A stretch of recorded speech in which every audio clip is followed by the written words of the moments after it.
ছেলে সন্তান পাওয়া নিয়ে মানুষের আগ্রহ অনেক, এবং সেই সুযোগে অনেকেই অনেক চমকপ্রদ কিছু উপায় বাতলে দিয়েছেন। এটা নিয়ে এমন এমন ঘটনা আছে যেটা শুনলে তোমার একদম মুখ হা হয়ে যাবে। একটা ঘটনা বলি।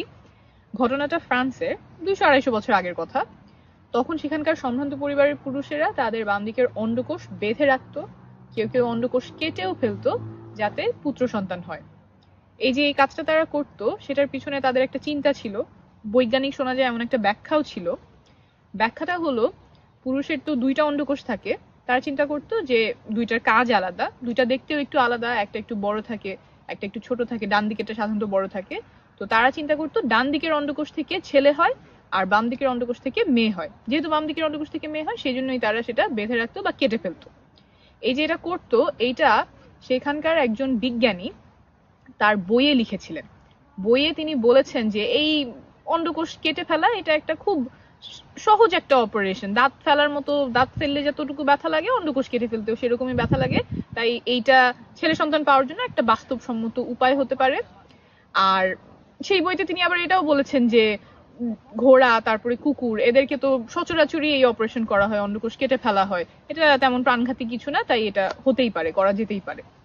আর তারপরে তিনি এটাও চিন্তা করেছেন যে সব পুরুষই হয়তো এত সাহসী হবে না, কেউ কেউ একটু ভীত বা টিমিড হতে পারে, যারা এই কাজটা হয়তো করতে যাবে না পুত্র সন্তান পাওয়ার জন্য।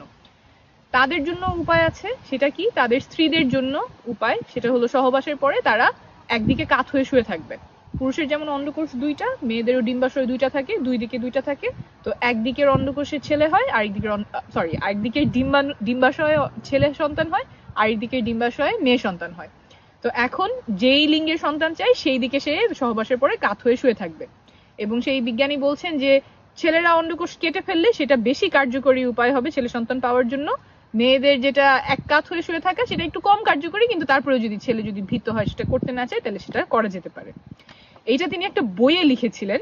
বইটা তখন অনেক জনপ্রিয় হয়েছিল। এখন এইসব পন্থা শুনতে হাস্যকর মনে হলেও তখন এটা খুব জনপ্রিয় ছিল। বইয়ের অনেকগুলো কপি বিক্রি হয়েছে, আর বইয়ের নামও খুব সুন্দর ছিল। বইটার নাম হচ্ছে দি আর্ট অফ হ্যাভিং বয়েজ, অর্থাৎ ছেলে সন্তান পাওয়ার আর্ট বা শিল্প।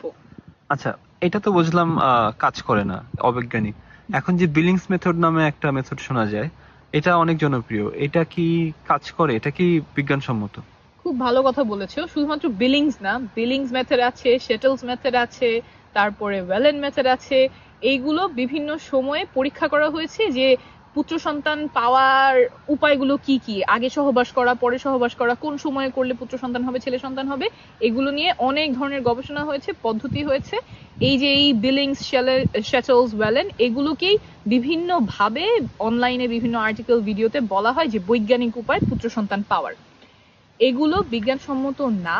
এটা আমি খুঁটিনাটি আরো ভালো করে একটা ভিডিওতে অ্যানিমেশন দিয়ে মডেল সহ বুঝিয়ে বলবো। এখন তো বাইরে, এখানে অত ভালোভাবে আমি বললে আর কি থিওরির মতো শোনাবে, কিন্তু খুব ভালো করে বোঝা হয়তো যাবে না।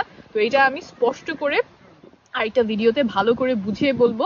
তবে এই ভিডিওটি যারা দেখছেন তাদের জন্য বার্তা হলো, পুত্র সন্তান পাওয়ার জন্য বা মেয়ে সন্তান পাওয়ার জন্য আপনাদেরকে যদি কেউ চমকপ্রদ কোনো কায়দার কথা বলে, কোনো পন্থার কথা বলে, তাহলে সেটা এড়িয়ে চলবেন। আপাতত এড়িয়ে চলাই ভালো। এতে আপনার অর্থের ক্ষতি হতে পারে, সময়ের নষ্ট হতে পারে, শারীরিক ক্ষতিও হতে পারে, কমপক্ষে একটা অপচয় হবে। তাই আপাতত এগুলো এড়িয়ে চলবেন। আর এইটা নিয়ে আপনার বিস্তারিত যাতে আপনি বুঝতে পারেন, কনফিডেন্স পারে যে কি করলে ছেলে সন্তান হয়, কি কারণে ছেলে সন্তান হয়, কি কারণে মেয়ে সন্তান হয়, এগুলো আমি আরো বিস্তারিত পরের ভিডিওতে বুঝিয়ে বলবো। আশা করি সেটা দেখলে আপনারা আরো ভালো ধারণা পাবেন, আরো ভালোভাবে বুঝতে পারবেন। ধন্যবাদ।